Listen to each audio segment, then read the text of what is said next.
why is Northern Ireland holding up Brexit? It's the smallest nation in the UK and the one with the fewest residents.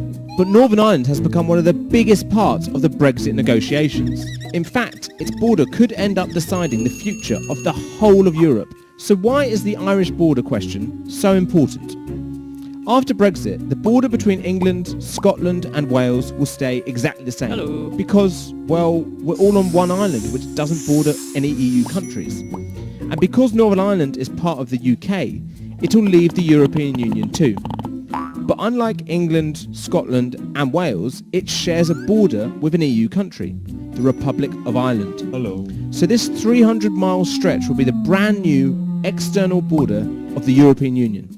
And there lies the big problem. You see, they're worried about how you would go about checking the goods crossing in and out of the EU. So what are the options? Maybe you could just build some customs posts and fences along the border. But for a load of people, that is the last thing they want. Northern Ireland has had fences and checkpoints on the border before, and during that time more than 3,600 people died in a 30-year conflict known as the Troubles. And the issue of the border was at the heart of this fighting over the sovereignty of Northern Ireland. There were fears that putting fences back up could lead to a return of the violence of the past. And like I said, nobody wants that. But negotiators, they're struggling to come up with a solution to make the border work. So why is it so hard? Well, first, we need to go back almost 100 years. This is the island of Ireland. It all used to be part of Britain into a bloody war of independence. Between 1919 and 1921, the Irish Republican Army and British security forces were at war. Then at the end of the conflict, Ireland was split up. The southern part became a separate country, but Northern Ireland stayed in the United Kingdom. But that wasn't the end of the argument. Nationalists and Republicans, mostly drawn from the Catholic community, wanted a united Ireland. Unionists and Loyalists, most of them Protestant, vowed to keep the province British. In the late 1960s, violence erupted.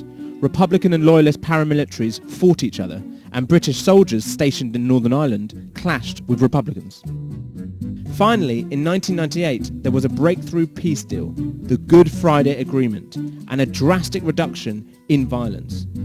In the years that followed, the British Army checkpoints were removed, and ID and custom checks disappeared. Now, the border is almost invisible. If you're really paying attention, you might notice the road signs changing from miles to kilometres. But that's just about it. Then Britain voted for Brexit. Theresa May made it clear that any exit deal we struck would mean leaving the EU's single market and customs union. That means the border will become the crossing point for goods entering the EU from outside. Now, that's really the core of the issue. EU negotiators say they want some kind of customs control. They want to stop products that don't meet EU standards, like unsafe food, crossing the border.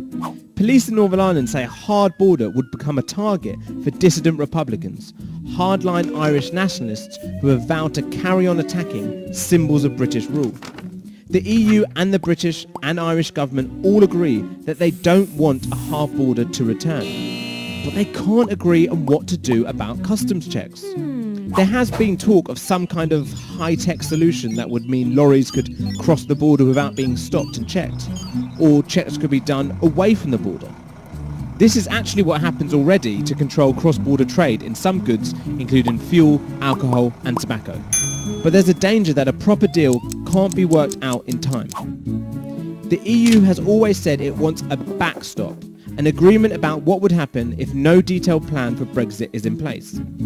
Brussels thinks the answer is for Northern Ireland to stay in the customs union. That would effectively mean pushing the border back to here, the sea border between Northern Ireland and Great Britain. But it also means treating Northern Ireland differently to the rest of the United Kingdom. So now it's unionists, not Republicans, who'd be angry. Theresa May's party is still officially called the Conservative and Unionist Party. The Tories are committed to Northern Ireland remaining part of the UK. And because the last general election didn't go as well as expected, the Prime Minister now relies on a Northern Irish Unionist Party, the DUP, to give her a majority in Parliament. So Northern Irish Unionists effectively have a veto on British government policy. Mrs May needs to hammer out some kind of compromise, and she has hinted about keeping Britain in some kind of customs arrangement. She needs to find a solution that will satisfy Brussels, her unionist colleagues, and the wider British public. And if nothing else, the last 2 years of Brexit negotiations have shown that it won't be easy. Now, we've done a few of these Brexit explainers so far. This is the third one, and there's going to be more coming. And if you have any ideas about what we should talk about, whether it's tariffs,